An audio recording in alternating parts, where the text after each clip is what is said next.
नमस्कार साथियों, वंदना अकेडमी में एक बार आपका फिर से स्वागत है। मैं वंदना मुदगल। तो आज सीटेट रिजल्ट को लेकर के सारी चर्चा करेंगे हम। तो वीडियो के अंत तक आप अवश्य बने रहें, ज़्यादा बड़ी वीडियो नहीं है।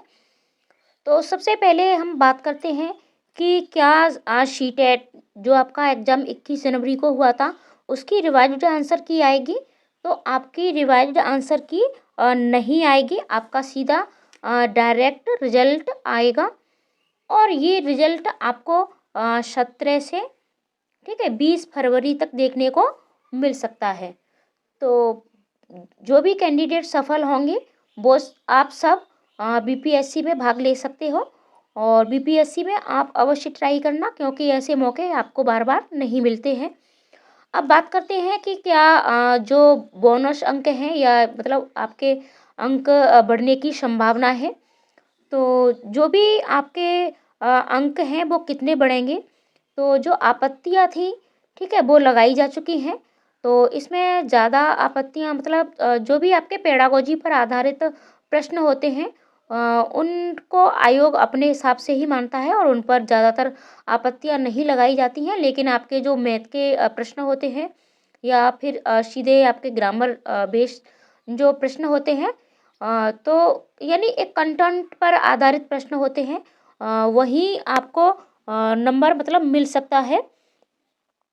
तो इसमें आपको अगर नंबर बढ़ने की जो संभावना है, बहुत से लोग हैं जैसे ओबीसी एससी एसटी में अगर आप आते हैं और आपके 80 नंबर हैं और आप 82 पर आप पास होते हो, तो आपके यानी 2 से और 3 नंबर बढ़ने की संभावना पूरी पूरी है। आपके 2 या 3 नंबर बढ़ जाएंगे। लेकिन ऐसा बिल्कुल भी नहीं है कि ये 2 या 3 नंबर बढ़े तो इसका लाभ आपको मिले ही मिले। क्योंकि क्या होता है कि जैसे मान के चलो कि किसी प्रश्न का ऑप्शन हमारे 4 होते हैं, ए बी सी और डी। आयोग ने अभी इसका ए माना है, ठीक है। और जब इस पर आपत्ति लगाई जाती है तो फिर इसका ये डी ऑप्शन सही हो गया। अब जिन लोगों ने डी किया होगा उनको तो इसका नंबर मिल जाएगा 1 नंबर। लेकिन जिन लोगों ने ए किया होगा ठीक है, तो उनका ये 1 नंबर कम हो जाएगा, ठीक है। तो ये ज़रूरी नहीं है कि आपके नंबर बढ़ ही जाएं, आपके नंबर कम भी हो सकते हैं, ठीक है। और ये मतलब ये आपका ऐसा नहीं है कि आपके 10-15 नंबर बढ़ेंगे या 10-15 नंबर कम हो जाएंगे। मात्र आपके 1 या 2 ही नंबर आपके बढ़ेंगे और 1 या 2 ही नंबर कम हो जाएंगी। और ये बस इसी बेस पर होता है, आप समझ पा रहे होंगे कि मतलब अभी आपका कौन सा ऑप्शन सही है और आयोग इसे क्या मानता है। तो हो सकता है जैसे ओबीसी में जो लोग 80 पर हो तो 2 नंबर अगर बढ़ते हैं तो वो सफल हो जाएं, पास हो जाएं। और जनरल में जैसे 89 पर हैं जिनका 1-2 नंबर से रुक गया है, तो अगर 1 या 2 नंबर भी उनको तो मतलब 1 नंबर भी बढ़ता है तो उनका भी हो जाएगा। यानी जिनका 1 या 2 नंबर से अभी असफल हैं जो लोग आंसर की के हिसाब से, तो वो क्या है इसमें सफल हो सकते हैं। लेकिन आपका ऐसा बिल्कुल भी नहीं है कि 10 नंबर बढ़ जाएंगे या 15 नंबर बढ़ जाएंगे।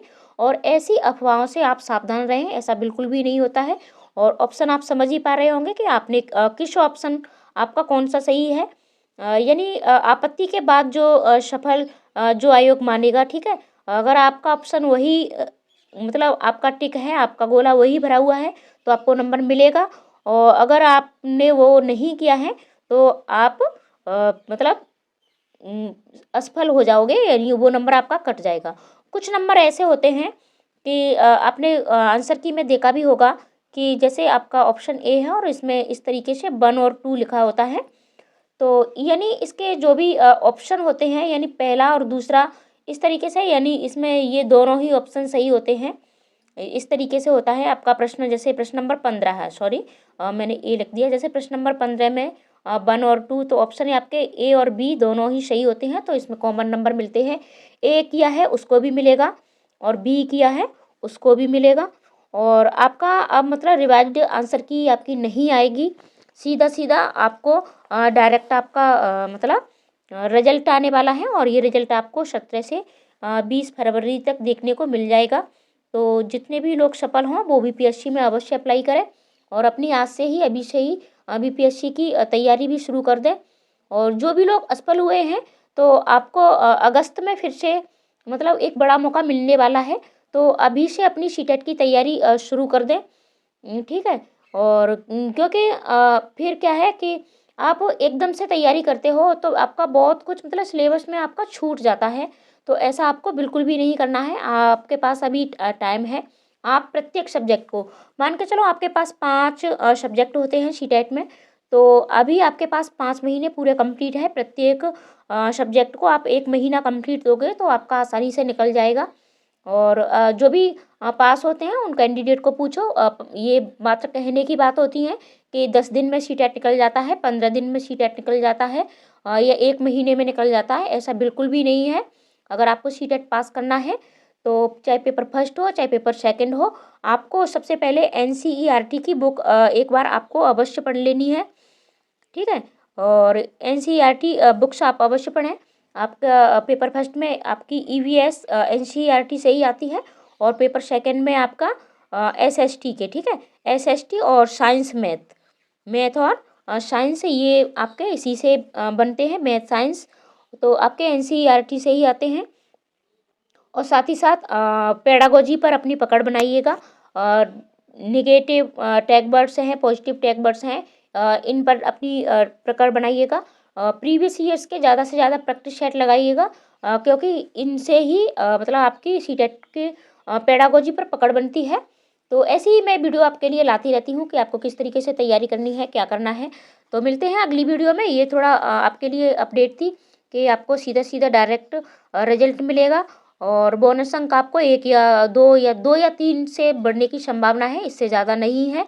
आपके बढ़ भी सकते हैं, कम भी हो सकते हैं, दोनों चांस होते हैं। तो बस तैयार रहिएगा रिजल्ट के लिए। रिजल्ट आपका 17 से 20 फरवरी तक आ ही जाएगा। तो मिलते हैं अगली वीडियो में नए अपडेट के साथ। और अब मैंने हिंदी की क्लासें भी चैनल पर शुरू कर दी हैं, तो आप उन्हें भी देख सकते हो। पूरी वीडियो देखने के लिए बहुत बहुत धन्यवाद।